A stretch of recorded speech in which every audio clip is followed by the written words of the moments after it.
Serious. Hey, it's good to see everyone.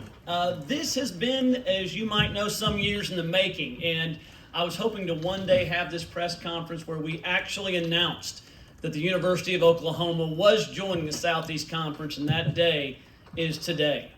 So thanks to everyone for being here. I know you want to hear mostly from me. I found that to be true in intercollegiate athletics. I've seen a lot of you at board meetings.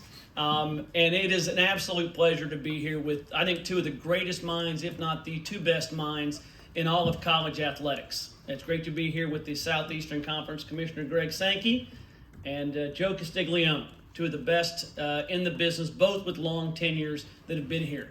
Several years ago, when I took this role on, one of the first things brought to my attention was the changing nature of intercollegiate athletics.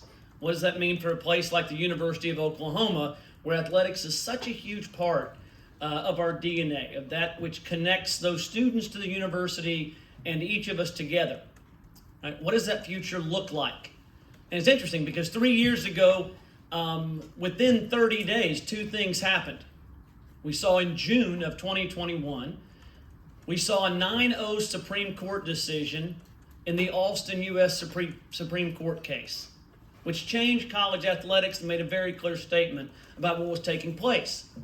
Within 30 days of that, the story of the University of Oklahoma and the University of Texas endeavoring to go to the SEC came to light. Is that a product of serendipity, or is that a product of strategy? I can tell you it's the latter. Those that were watching the landscape of intercollegiate athletics knew it was changing. For a lot, it didn't take a 9-0 decision from the U.S. Supreme Court, which is hard-pressed to find a 9-0 decision, right, for us to understand where we were. And for us, we did a studied, deep dive into what does the future look like for college athletics. And for all of the thinking that went into that, there were two conclusions that we reached that governed all of it. The first conclusion was the University of Oklahoma must be a place where we're able to compete for championships on a regular basis in all of the sports.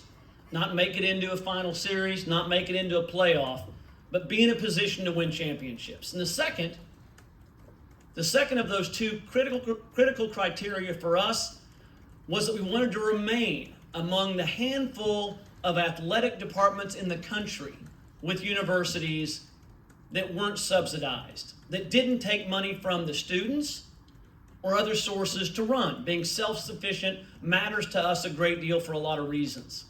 And we realized that for us, in the particular position we were in, that if we did not make the move to the SEC, the date for that subsidy would be in 27, 28, 29, as early as those years.